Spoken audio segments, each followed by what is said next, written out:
So the topic of today is interregional mobility of PhD students. And in talking with Anatoly about this talk, it was about what can be learned from the European Union. As Anatoly mentioned, I am at Old Dominion University in the US now, but for 11 previous years, I was in Finland at the University of Jyväskylä. And I did a lot of work mainly quantitatively looking at international student mobility in Finland. And then these two studies I'm going to talk about looked at more interregional PhD mobility of the students within the European Union. And I pull for today's talk from two papers. The first one came out this past fall with Brendan Cantwell. And that is the citation there. That is the paper. It is open access, so hopefully you should be able to access it if you have interest in it. So the first part of the talk here today will be using this paper. We'll talk about this. And then I am going to have a second paper at CIES here next month. So if you are coming, this will be a preview or sort of the tease, if you will, of what will be coming into that paper. We have preliminary findings with this, and this is where I guess I really am interested in questions from the audience and thinking through kind of the implications of what this results mean, if you will. Yes. I have a message from one of the participants saying that they cannot see the shared screen.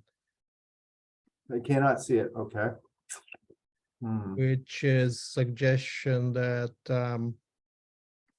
the presentation mode is yeah, let me see about that. Maybe I should. How about that? Yeah, I can see it. Can everyone see it? Yeah, I can see the shared screen. Is that better now? Is it moving? Yep. All right. Good. Cool. Thank you. All right. Good start to the questions. All right. All right. So to begin with here, the aim of this first paper, the inter-EU PhD mobility, is to examine the flow of the intra-EU students. So these are students who are international students but come from other EU countries, and identify reasons of why they move and migrate to another country for their PhD. We argue, Brennan and I, in this is that looking at this mobility, it provides a window into the integration and the imbalances between countries within the EU region on research and higher education. We really like Susan Robertson's concept of variegated regionalism, and that she argues with this is that there are differences within the countries, within the regions, and that these end up shaping the regional processes and the projects, and how, in this case, mobility of the students move throughout the region. Simon Marginson argues that science exists on sort of two levels, a global level and a national level. And these two levels don't really interact very well at times. And so in this case, if you look at the European PhD market and how it's constructed, there are imbalances or asymmetry between the countries, if you will. And we think it's a useful way of thinking about how the region interfaces both globally in global science, but then also nationally across the member states. And so framing this paper here, we look at international student mobility and as a reflection of political, economic, and social conditions. Traditional push-pull models assume that students' location of study is a function of forces that either push students away or pull them into host countries. However, these models are implicitly based on a broader center-periphery model, that there is a center that is either drawn people in, and from the periphery that pushes people out. And these directions of flows are monodirectional, and it's that periphery to the core. However, if we look at this from a European framework, with the free movement, and there's a less clarity around what is the center and what is the periphery of the region, we're not so sure this really works as well. And we see asymmetries existing amongst the countries in the Union. And this is relative to the resources and the prestige offered in their relative higher education systems. With that said, the member states of the EU have integrated their higher education systems more deeply than almost any other region. And this is through the Bologna process, Lisbon, Erasmus, and so forth, a variety of different projects and initiatives. While each country maintains independent system, the integration and harmonization has produced arguably a single area of social activity. And the research and development and the graduate education are probably the most deeply integrated parts of this system. But even with this integration, it has not sort of erased the salience of the national systems. And so while mobility is increasing, there is also an increasing norm for the students to remain in the home country for their PhD students. And you can see this in sort of the PhD data, and the data on PhD students in Europe. And so what we are seeing, though, is that when we talk about an exchange of PhD students, we're talking about the movement between two EU countries here, and there's very few legal barriers for these students. They have the right to work, they have the right to study in another EU country. However, it's not a level playing field. And we cannot assume that any of the two countries are alike in their economic, social, or academic resources or their conditions. And what we end up with is some countries are net senders, while others are net receivers. Previous research has shown that higher education is stratified due to concentration of resources. That's Brendan's work with Sheila Slaughter, amongst others. And framing this conceptually, I go back to a piece that I worked with Ilka Kauppinen and Lisa Weimer, and we go through and we talk about student mobility, and we've used commodification of knowledge and apply it to the international student market. And what we come out with there theoretically is that essentially the more capital an actor has, whichever form of it, whether it's an academic capital, an economic capital, social capital, that better that actor is able to participate in the international student market. And this is, the actors are being individual students, these are institutions, these are countries, governments, so forth like this. And so as movement within the EU is not simply one directional there, we want to examine the movement between the two countries as pairs. And we theorize that the intra-EU PhD exchanges here are associated with the relative levels of national stocks of resources or capital. And I'll break this down here a little bit further here. But this leads us to questions here on, does the differing levels of capital, academic, economic, social, in a particular country lead to differences in international student mobility, this inter-EU PhD mobility? And so we have three sets of questions here. We look at the European level trends. So what is the level of inter-EU PhD mobility? Do we see changes over time? At a country level, we do comparisons among member states. Who are the leading EU senders? Who are the leading hosts? And then who are left as the net senders and hosts? And then lastly here, we get into sort of a modeling here. We want to look at, are there changes with the capital in the various forms, and does that change the mobility of the inter-EU PhD students? And we do this through dyadic pairing of countries. So we don't do it as a whole region level, but we actually create models based on individual pairings. So like Finland to the UK, Finland to Sweden. So each country will have 27 pairs in the model here. And what we do here for our sources of the data, we have Eurostats, we use Times Higher Ed rankings, and then we use the Gravity database because we use a gravity model here. And there are 7 years of data. And this is pre-Brexit and pre-COVID, essentially, which I'll get into a little bit of that, what that implications of that will mean. And our data points here, we log it in our models.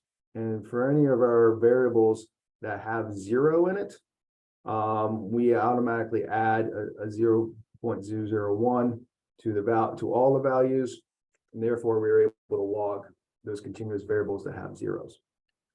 So we have all 28 EU countries. This includes the UK, because this is, again, pre-Brexit.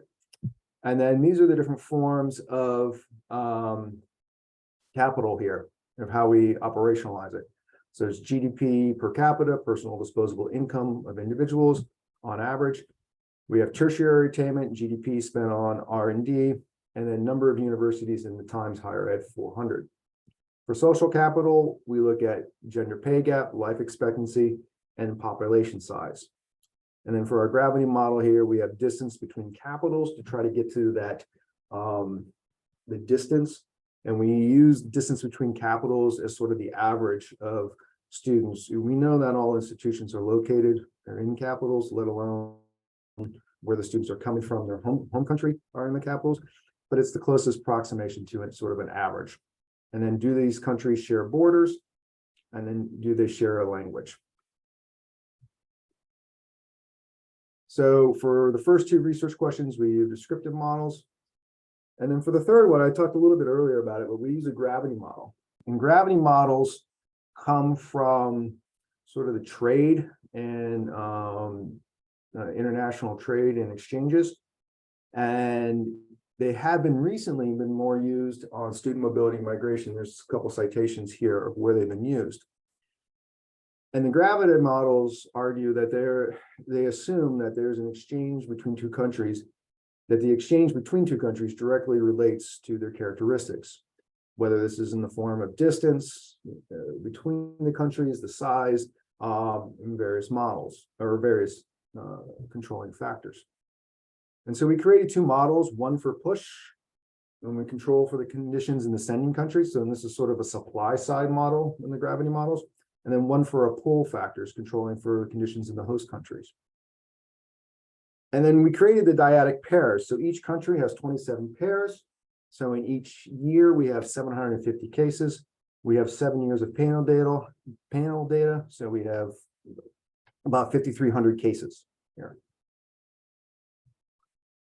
And so we express this here in the model, whereas the number of PhD students that are going from a sending country to the host country, so like if it's like Finland going to UK here, and whatever that configuration will be in the dyadic pairing. And then we have the AC there is the academic capital. We have the 3 variables that I mentioned earlier. We have the economic capital, social capital, and then we have the gravity model control variables there for each pairing. And then for the country, the C there, for the push model, we use the sending country, and for the pull model, we use the hosting country as the variables or the control variables there. All right. So what do we find? What we find here is the blue line. We see a gradual increase moving forward, going up to 2017, and then we start seeing a decrease in 2018 and 19. Now, the orange line there is all international PhD students. And this is inclusive of the EU students, but it also includes the non-EU international students. And what we see is over the 7-year period, there is a gain of roughly about 25,000 PhD students in the region. So we look a little closer at the country findings here. We see we want to understand who's involved in the inter-EU exchanges. And we looked at both just the last year of the data, the 2019 data, as well as the full sample, all 7 years. And what we find is that all the top 5 countries in the exchange accounted for almost 57% of all the exchanges. And that's both for the full sample as well as just that last year. And this is Germany, UK, Italy, France, and Spain. And if you go to the paper, they'll have more detailed tables there. So I'm going to leave some of this information out that's in the paper. There's a lot more in the paper.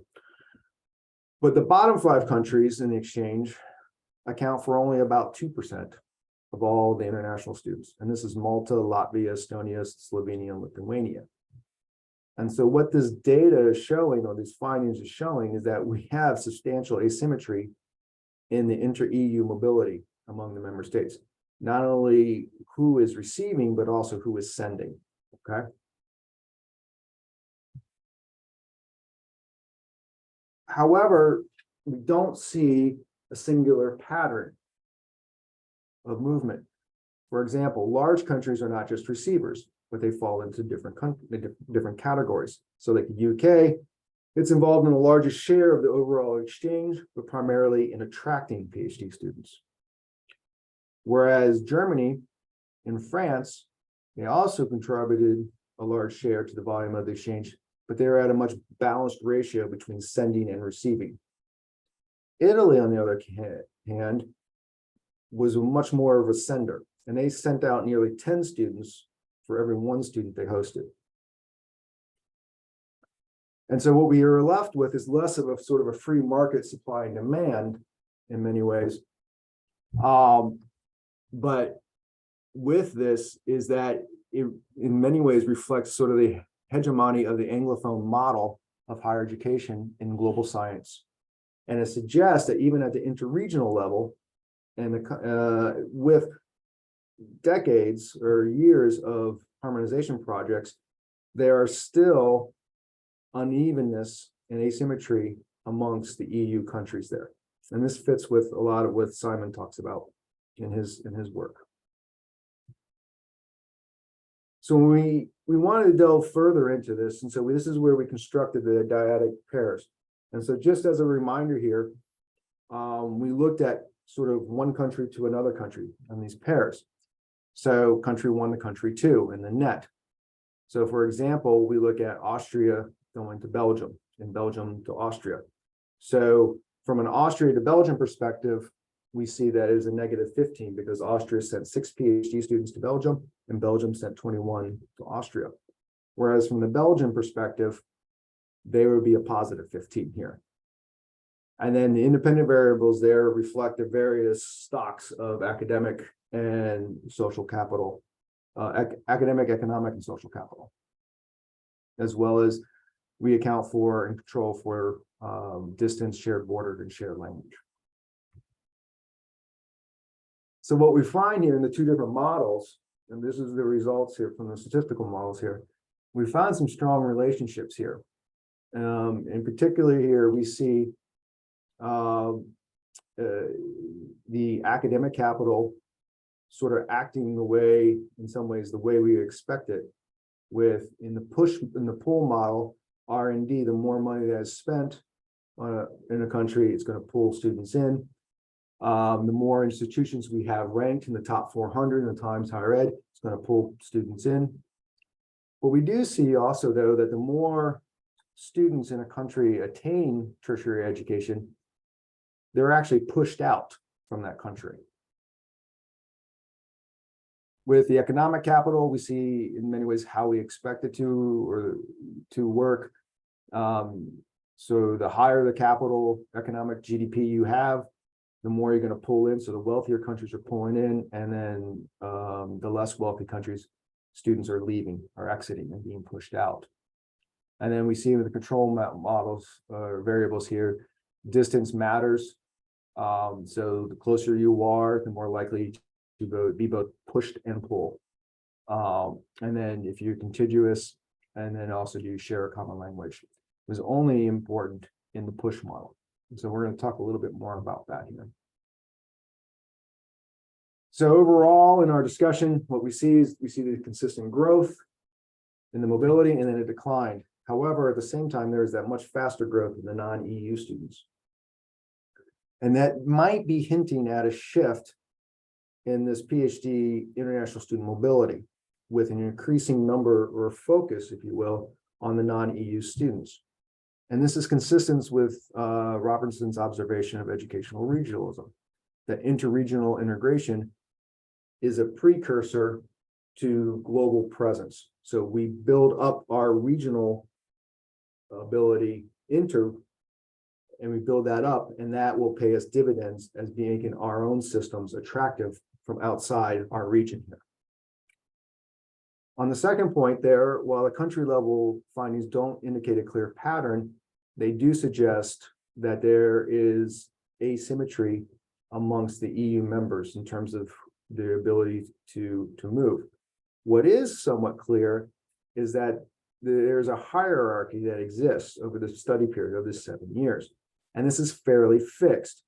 Countries don't change where they are on these rankings there, or on this hierarchy, not really rankings, but. And this is in line with Jenny Lee's work and Waters and Brooks' work, and that the reasons we see this asymmetry is that this is embedded in layers of historical, societal, and cultural power structures of the countries.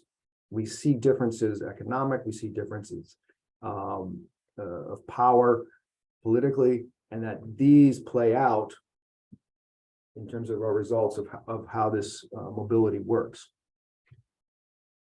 When we move to the dyadic models here, it is our attempt to understand that how the differences between countries as pairs may contribute to the overall symmetry or asymmetry of the inter-EU mobility. With our academic capital indicators, we saw that the outward mobility is associated with a higher level of degrees. And what this suggests is that when an EU country invests in their higher education system and graduates its students at a high rate, other countries in the region, in this case the EU, benefit from this. And we think it's probably likely that is an increased reservoir of qualified candidates for other countries to recruit from.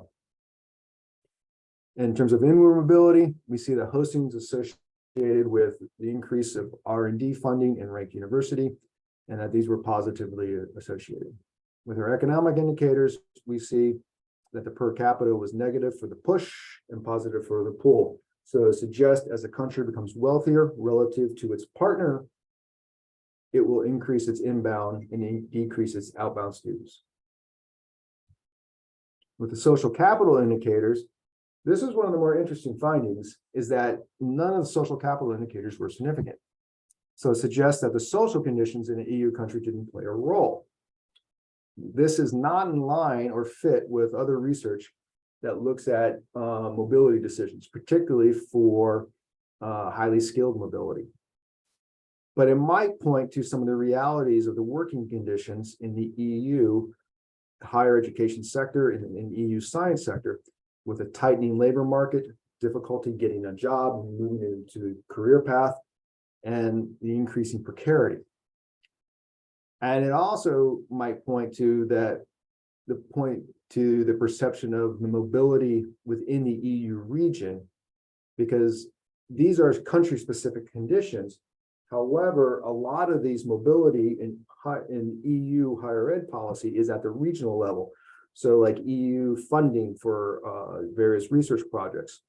And that the idea is that if, as an academic, if you can show excellence in one country, you can then transfer these abilities to move somewhere else in the EU. It may not be to the country you did your training in or your home country, but you can translate this to another EU country. And then we look at here with the gravity model indicators that the distance and sharing common language and borders were all strongly associated with the push-pull models. So while an EU PhD student can legally go anywhere to work and study, the findings do suggest that they're more likely to do so closer to home and in a country that shares similar culture and language.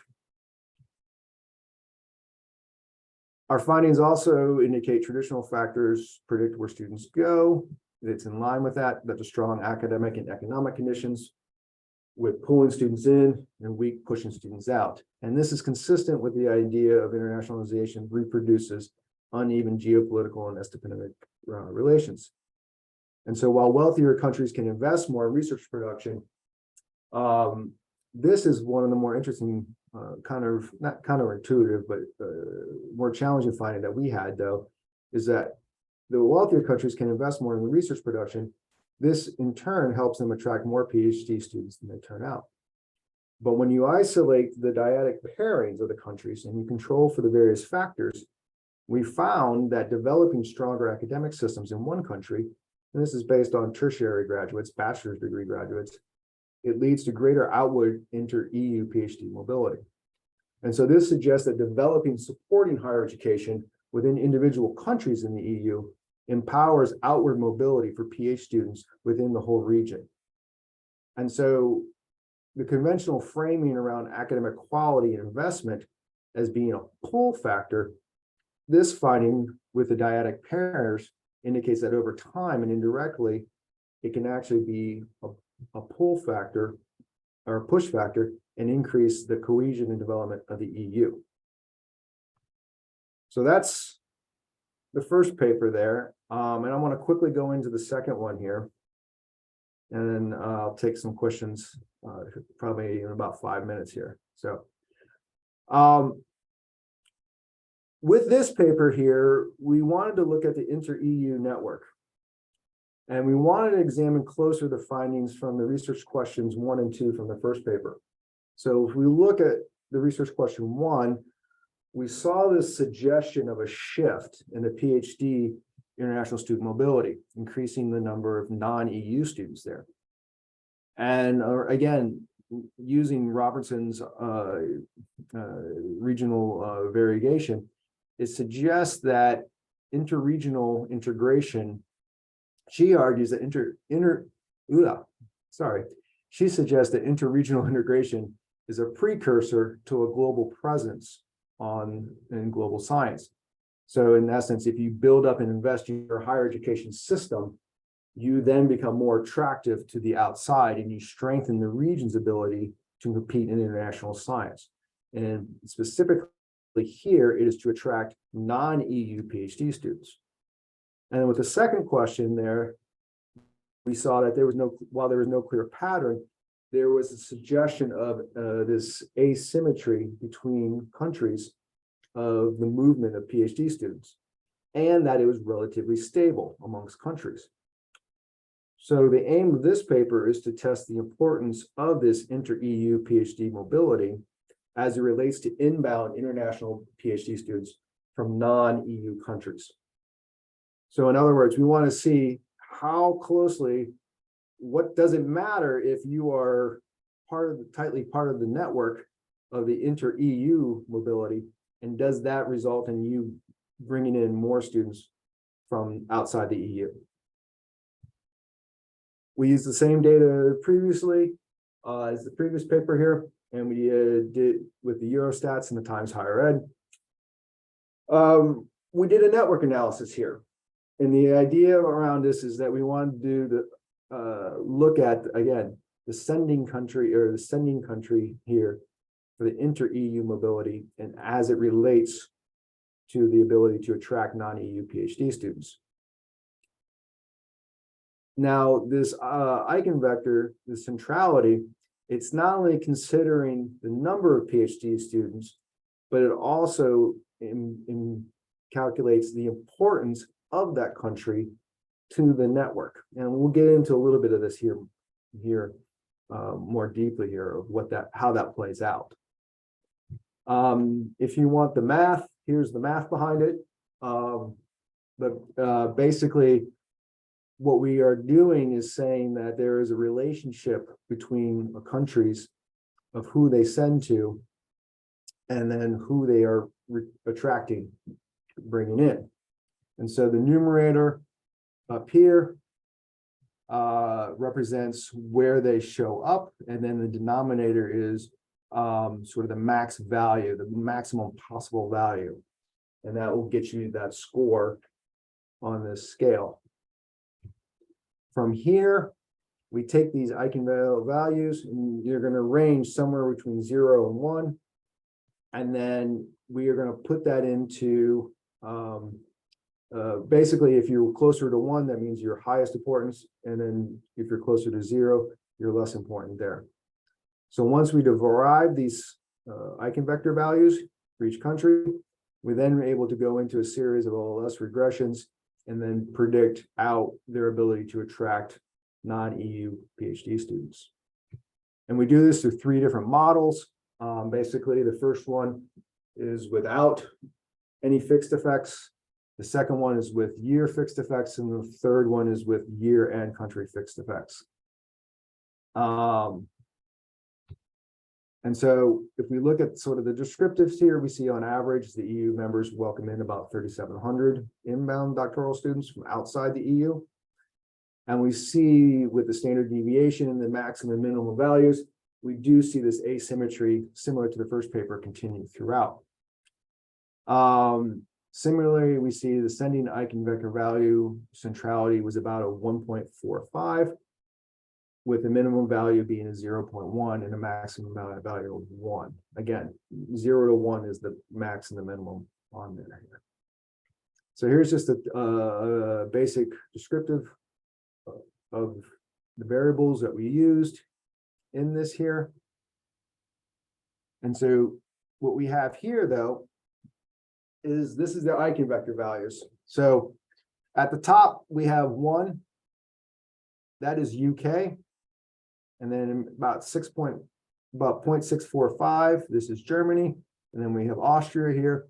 And then we come down here to France, Netherlands, and then basically everybody else. But what you see is the importance of what countries are to the inter-EU sending network. It's not just who is sending the most, but their importance to this. Because again, if you remember from the first paper, the UK, it actually was a high receiving country. But their importance to the network of sending is such that they receive so many of the students in the whole network that their importance to the overall network is at the top there at that 1.0, if you will. Okay.